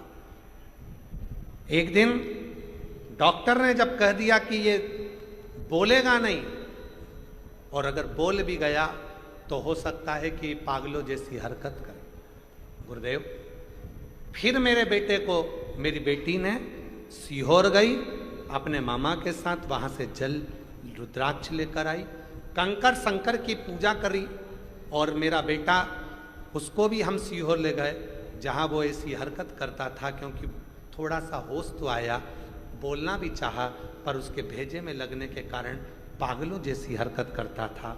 आज बाबा को धन्यवाद देने आई हूँ, मेरे बेटे की सारी रिपोर्ट नील हो गई, अब मेरा बेटा पूरा अच्छा हो गया। उसका दूसरा फोटो भी मैं लगा रही हूँ जिसमें मेरा बेटा पूर्ण तरह से स्वस्थ हुआ। मेरा पहला फोटो जिसमें बेटे का पूरा भेजा निकल गया था, और दूसरा फोटो जिसमें मेरा बेटा पूरा स्वस्थ होकर वापिस आया। मैं शिव को नमन करने के लिए, कहीं बैठी हूँ आ सकता, और जो जैसी भावना। एक पत्र और बड़ा सुंदर है। मैं कोटपुरा शहर, शिवनगर मोहल्ला, गली नंबर 2, कोटपुरा से आई हूँ। गुरुजी, मैं कोटपुरा से आई हूँ, उसका नाम बचिंतर सिंह हरप्रीत कौर, बचिंतर सिंह हरप्रीत कौर। कहीं बैठी हो तो हाथ हिला सकती हैं, अगर कहीं बैठी हैं, आप ही हैं, आ जाइए, आ जाओ। गुरुजी, मेरा बेटा अरविंदर पाल 2010 से उसको लगातार झटके आते थे, 2000 से उसको लगातार झटके आते थे, 2000 से उसको लगातार झटके आते थे। आज 25 साल हो गए उसको मिर्गी के झटके आते आते। 25 साल से हम दवाई करा रहे हैं, पर मिर्गी के झटके बंद नहीं हुए। गुरुदेव, उसको दौरे लगते थे, उनको आराम नहीं लगा। फिर हम सब परिवार कांवड़ यात्रा भरने के लिए कांवड़ में चले गए। अब बाबा को धन्यवाद देने के लिए भटिंडा की कथा में आई हूँ। जिस दिन से कांवड़ की यात्रा कर कर आए, बेटे के लिए जल लेकर आए, रुद्राक्ष लेकर आए, उस दिन से आज तक मेरे बेटे को झटके नहीं आए। आज मेरा बेटा बाबा की कृपा से 25 साल से मिर्गी के दौरे आ रहे थे, और आज मेरा बेटा पूर्ण तरह से स्वस्थ है। गुरुदेव, मैं बाबा को यहाँ नमन करने के लिए आई हूँ। मैं कोटपुरा शहर, शिव नगर मोहल्ला, गली नंबर 2, कोटपुरा से आई हूँ। बचिंदर सिंह हरप्रीत कौर जिसने ये पत्र लिखा। शिव तत्व और शिव की अविरल भक्ति,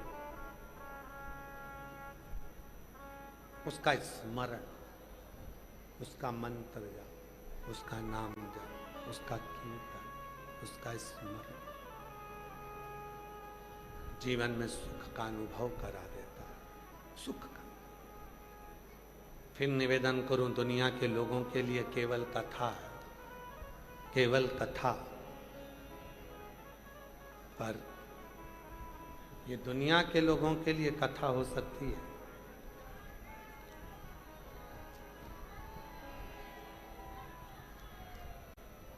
ये दुनिया के लोगों के लिए कथा हो सकती है,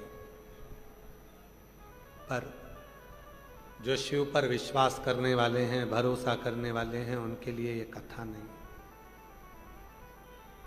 ये अरदास का केंद्र बिंदु है। अरदास कर, प्रार्थना कर, विनय कर, निवेदन कर, ये केंद्र बिंदु।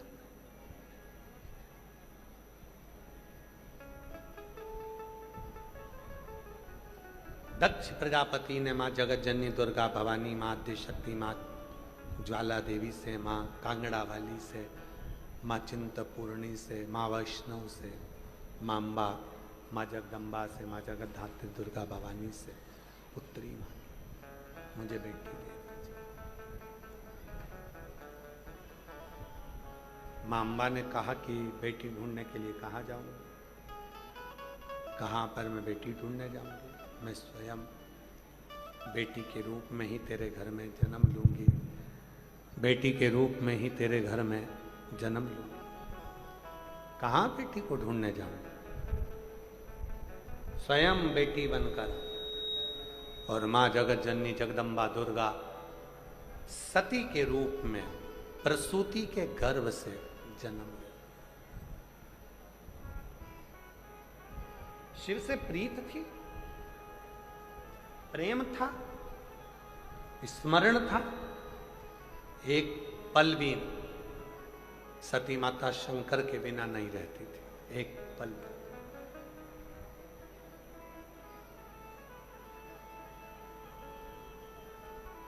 दुनिया में अगर सबसे ज्यादा प्यार कहीं देखने को मिलेगा तो तुम्हें शिव और सती, शिव और पार्वती का देखने को मिलेगा। पत्नी के मरने के बाद भी आज तक भोलेनाथ जी ने अपने तन पर भस्म लगाना बंद नहीं करी अपनी पत्नी के शरीर की। ये प्यार है। और एक आज के जमाने का पति ऐसा होता है कि पत्नी मर जाए, फोटो भी छुपा कर रख देता है कि अगली दूसरी ढूंढ लूंगा।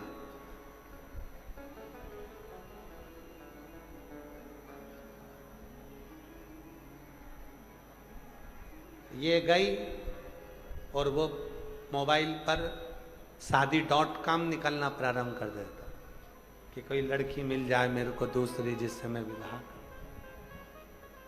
शादी करूं।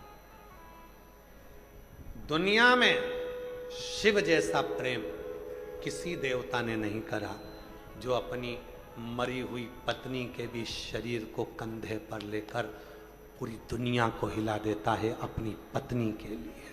अपनी शिव से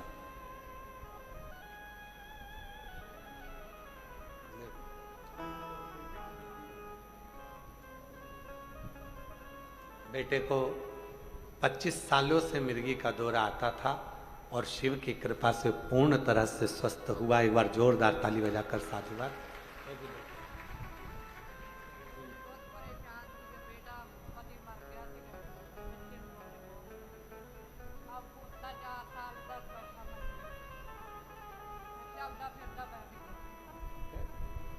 शिव दीदी कह रही हैं पति चले गया था, बेटा ऐसा, बहुत दुखी थी। फिर किसी ने बताया किसी और वाला बाबा कथा कहता है धाम पहुंच गई कावड़ भरने और शिव की कृपा से उस दिन से आज तक मेरा बेटा ठीक है, बाबा की कृपा से पूर्ण स्वस्थ है। शिव कथा कर, शिव जैसा प्रेम, भगवान शंकर जैसा स्नेह शायद ही कोई देवता करा, शायद शिव जैसा कोई नहीं कर सकता। और प्रेम क्या होता है शिव महापुराण की कथा कहती है, ध्यान दें। दक्ष प्रजापति ने सती जी का विवाह शिव जी से करना नहीं चाहा। देवताओं को निमंत्रण दिया, शादी के लिए स्वयंवर रखा, निमंत्रण दिया। सब देवता आए, शिव जी की पत्थर की मूर्ति बनाकर दरवाजे पर लगा दी। सती मैया को मालूम पड़ा कि मेरे को मैं जिसको चाहती हूं उसकी मूर्ति दरवाजे पर है। सती मैया ने एक बार शिव जी के मुख से सुना था कि सच्ची अगर निष्ठा है, विश्वास है, भरोसा है तो पत्थर में भी परमेश्वर प्रकट हो सकता है। सती मैया माला लेकर दौड़कर शंकर भगवान की मूर्ति को पिना देती हैं, शिव जी प्रकट हो जाते हैं, सती को अपना बना लेते हैं। दक्ष प्रजापति को लगने लगा कि अब शिव जी का विवाह सती के साथ करना है। विवाह की तैयारी हुई। दक्ष प्रजापति ने सारे राजसी ठाट अपनी बेटी की शादी के लिए, सती के विवाह के लिए लगा दी। निमंत्रण पत्र भेजा भगवान भोलेनाथ जी के लिए, आप बारात लेकर आओ, सती का विवाह आपके साथ में करना। जरा ध्यान देना इस कथा पर। सती का विवाह, बारात लेकर भगवान भोलेनाथ सती से विवाह करने के लिए आ गए। एक नियम है, मंगलसूत्र लड़की के गले का नहीं होता, मंगलसूत्र लड़की के घर का नहीं होता, मंगलसूत्र हमेशा लड़के के घर का होता। बोलो, हो सकता है पंजाब में ऐसा होता हो कि मंगलसूत्र भी लड़की वाले ही देते हों, यहाँ ऐसा होता है क्या? जम के तो बोलो जरा। नहीं, कहाँ से आता है? लड़के वाले लेकर आते हैं मंगलसूत्र। दो चार रकम ऐसी होती है शादी के समय पर, लड़के वाले लड़की के लिए जब बारात लेकर आते हैं तो लड़की का हार, हाथ के कंगन, पाँव की पायजेब, उसके कपड़े, उसका वो इतना बड़ा डब्बा डेंटिंग पेंटिंग का,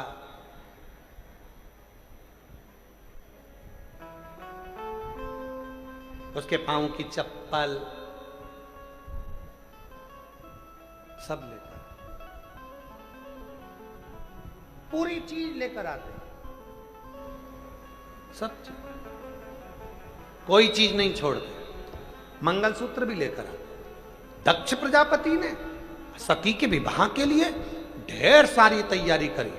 अब दक्ष प्रजापति ने तैयारी ज्यादा इसलिए भी करी क्योंकि दक्ष प्रजापति ने जितनी लड़कियां थीं सबका विवाह करा, उसमें जितनी तैयारी नहीं करी उससे 4 गुना ज्यादा तैयारी सती के विवाह के लिए करी। क्यों? क्योंकि दक्ष प्रजापति ये देखना चाहते थे कि शंकर जी चढ़ावे में मेरी बेटी के लिए, अपनी पत्नी के लिए कैसा कैसा सामान लेकर आते हैं, कितना हार, कितनी पाटली, कितना कैसा मंगलसूत्र, क्या क्या लेकर आते हैं, ये शिव जी क्या लेकर आएंगे, ये दक्ष प्रजापति देखना चाहते थे। दक्ष शादी में, शादी के घर में लड़की वालों के यहाँ 2-4 मेहमान ऐसे होते ही हैं जो लड़के वाले क्या क्या लेकर आए हैं उसको देखने के लिए बैठे रहते हैं। इतना ही, 2 सूट, नाम तो खूब सुना था, इतने पैसे वाले 2 सूट लेकर आए, केवल 2। हाथ का भुजबंद, तगड़ी, खुद के मुंह में दांत नहीं हो, तगड़ी चाहिए, तगड़ी। 2-3 ऐसे होते हैं जो देखने के लिए बैठे रहते हैं लड़की के यहाँ। लड़के वाले क्या क्या लेकर, मंगलसूत्र कैसा, अरे मंगलसूत्र कैसा होगा, मंगलसूत्र जैसा होगा। मंगलसूत्र में होता क्या है? सोने के दाने और काले दाने। बोलो बोलो, सही है कि गलत है? मंगलसूत्र में 2 ही तो दाने चलते हैं और नीचे जाके एक पिंडीला जाता है। मंगलसूत्र भी सिखाता है सोने के दाने, काले दाने, सोने के दाने, काले दाने। मंगलसूत्र जब पति पत्नी को पिनाता है तो ये बोलता है, ये मंगलसूत्र के दाने देख ले, काले और सोने के, मतलब सुख दुख, दुख सुख, सुख दुख, ये जिंदगी के चलते रहेंगे, घबरा न मती, आखिरी में पेंडिल आता है, मतलब आखिरी में मंजिल जरूर मिल जाएगी, चिंता मत करना। ये मंगलसूत्र बताता है। आधे से ज्यादा मेहमान ये देखने के लिए आते हैं क्या क्या लाए, लड़के वाले इतने पैसे वाले थे, इतने करोड़पति थे, क्या क्या लाए, पाटली लाए, हार लाए, करदोनी लाए, क्या लाए, सूट कितने, साड़ी कितनी, कितना फ्रूट्स, कितना ड्राई फ्रूट्स, कितना सामान, क्या ओढ़नी, क्या चोला, सब देखते हैं। महाराज दक्ष प्रजापति ने तैयारी 4 गुनी करी और ध्यान लगाया कि शंकर भगवान के यहाँ से सती के लिए चढ़ावे में क्या क्या आया, और जो चढ़ावा शादी के समय पर विवाह का फेरा डलने के पहले, आखिरी फेरा डलने के पहले लड़के वालों के यहाँ से जो सूत्र आता है, मंगल सूत्र, चढ़ावा सब लाया गया। तब दक्ष प्रजापति ने अपनी दासियों को भेजा, सेवकों को भेजा, बेटियों को भेजा, जरा पता करो कि शिव जी के यहाँ से चढ़ावे में मंगल सूत्र, हार क्या क्या आया। तब दासियों ने जाकर बताया दक्ष प्रजापति को, हार में रुद्राक्ष की माला है, चूड़े में रुद्राक्ष की माला है, मंगल सूत्र में रुद्राक्ष डला हुआ है। दक्ष प्रजापति हंसा, सती के पास पहुंच गए। सती के पास दक्ष प्रजापति ने सती के पास जाकर कहा, सती सुन, तो शिव जी से विवाह करना चाहती है और मैंने तेरा विवाह पक्का भी कर दिया, पर देख शंकर तेरे चढ़ावे के लिए क्या लेकर आया।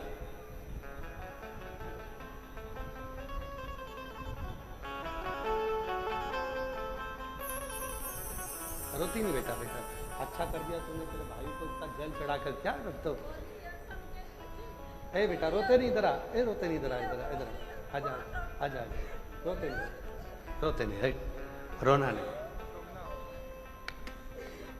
रोते नहीं। अब ठीक हो के आ गया ना, डॉक्टर ने मना करा था, बस क्या सोचना है।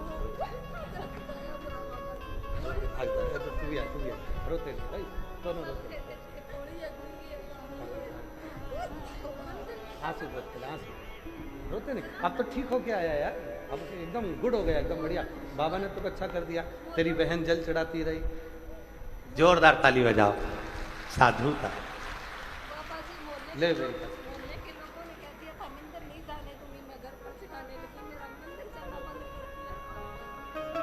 क्यों?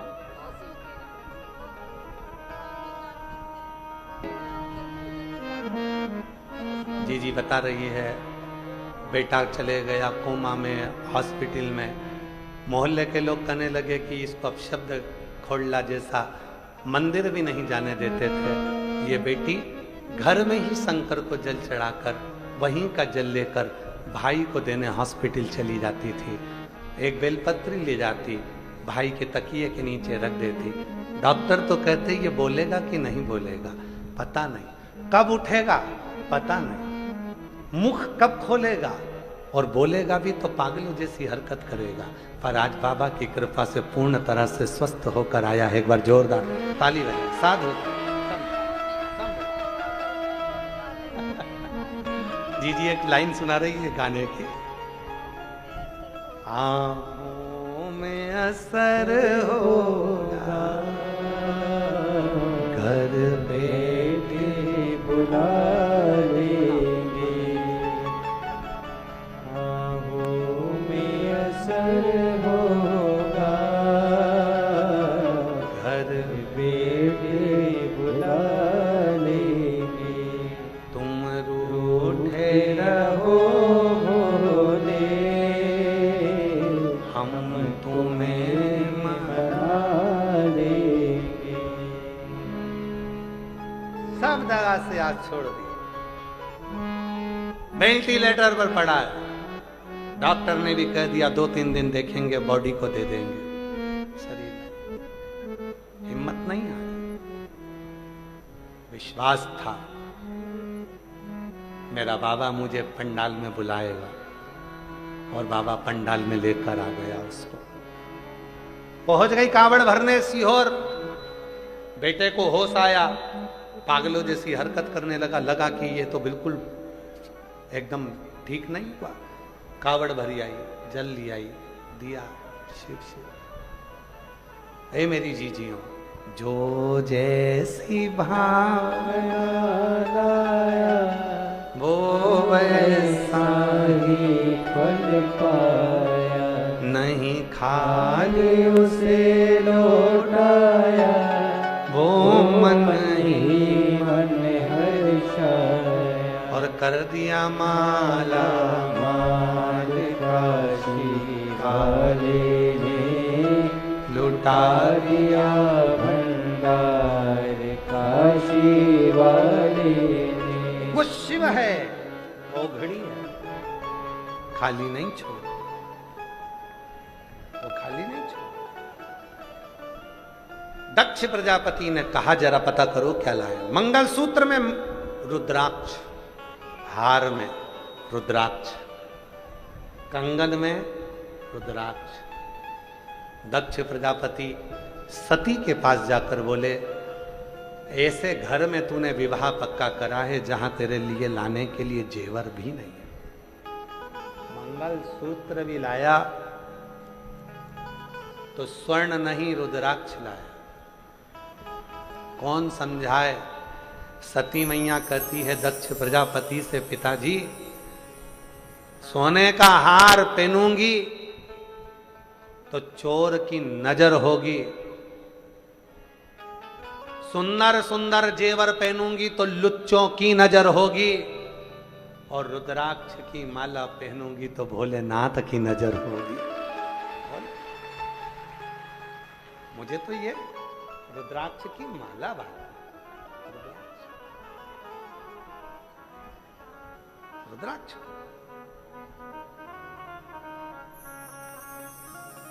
सत्य कहे ना,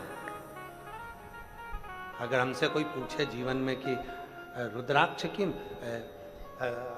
वो तो आप लोग कहोगे आने वाले समय में कि गुरुजी इतना रुद्राक्ष पहन कर बैठते हैं, नहीं तो मन कर जाए ना तो कान से लेकर गले, गले से लेकर भुजबन, भुजबन से लेकर हाथ, सब तो रुद्राक्ष पहन कर बैठ जाए, हमारा मन चले। सती मैया कहती है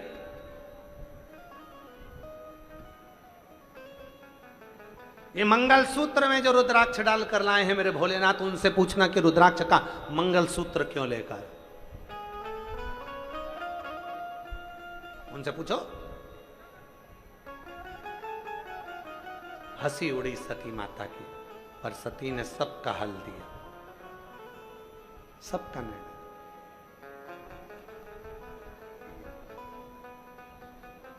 अब मां सती विवाह के मंडप में पहुंची। सब स्थिर होकर देख रहे थे, सब स्थिर।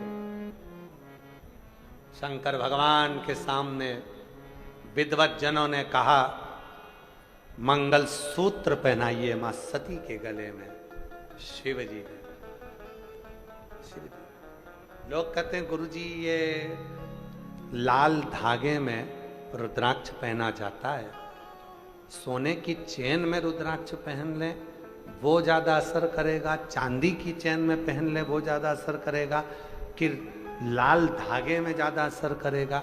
रुद्राक्ष का नियम है, शंकर भगवान ने मां सती के गले में जो मंगल सूत्र पहनाया था उसमें लाल धागा और एक रुद्राक्ष था जो सती के गले में अखंड सौभाग्यवती के भाव से पहनाया गया।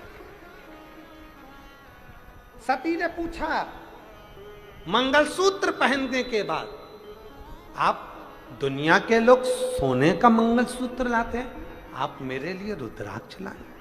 शिव कहते हैं सती तेरे गले में जो मंगलसूत्र के रूप में मैंने रुद्राक्ष दिया है, ये वचन देता हूं,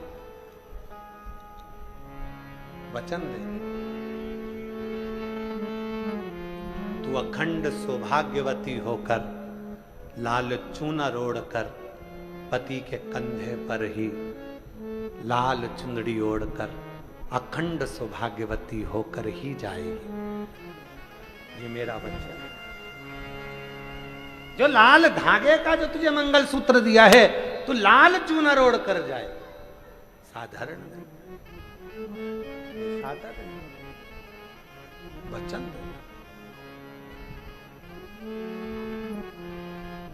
कई माताएं कहती हैं गुरुजी लाल धागे में लाल धागे में रुद्राक्ष पहनते हैं। कोई लोग कहेंगे कि रुद्राक्ष पहनती है, रुद्राक्ष पहनती है, पहनना चाहिए। सौभाग्यवती नारी हो। स्वयं चंचुला देवी का भी चरित्र आया, जिस चंचुला देवी का पति प्रेत योनि में पड़ गया, प्राण छोड़कर चंचुला बेधव्य हो गई, विधवा हो गई। चंचुला खड़ी थी, तुम रुका जी कथा कह रहे थे, चंचुला की आंख से आंसू बह रहा था और चंचुला ने आखिरी में कह दिया कि मेरा पति चले गया और मैं विधवा हूं, बेधव्य हूं और मैं पति के लोक में जाना चाहती हूं। तब भगवान तुमरुका जी ने कहा, सुनो चंचुला, अगर तुम लाल धागे में गले में रुद्राक्ष को धारण करोगी तो पति जिस लोक में होगा, तुम्हारे प्राण छूटने के बाद तुम भी उसी पति लोक में जाओगी और अखंड सौभाग्यवती कहलाओगी। कन्या हो, स्त्री हो, सौभाग्यवती हो, कैसी भी हो, पुरुष हो, बेटा हो, बेटी हो, बच्चा हो, साधु हो, संत हो, सन्यासी हो, तपस्वी हो, गृहस्थी हो, बाबा हो, जोगी हो, कैसा भी हो, अगर उसके गले में रुद्राक्ष का मंत्र रहता है, समझ लेना वो अकेला नहीं, शिव उसके हर पल, हर घड़ी, हर क्षण साथ रहता है और वो साथ निभाता है। साथ जिस समय पर सती माता पिता के घर में यज्ञ में गई, स्थान नहीं था पति का, क्रोध में आ गई, जलकर भस्म हो रही हैं। दक्ष प्रजापति ने कहा, सती तो यज्ञ के कुंड में कूद कर मर भी जाएगी ना, तेरे प्राण भी छूट गए, तेरा पति नहीं आए। सती के प्राण छूटे, शिव जी ने वचन दिया था, तुझे कंधे पर रखूंगा, कंधे पर।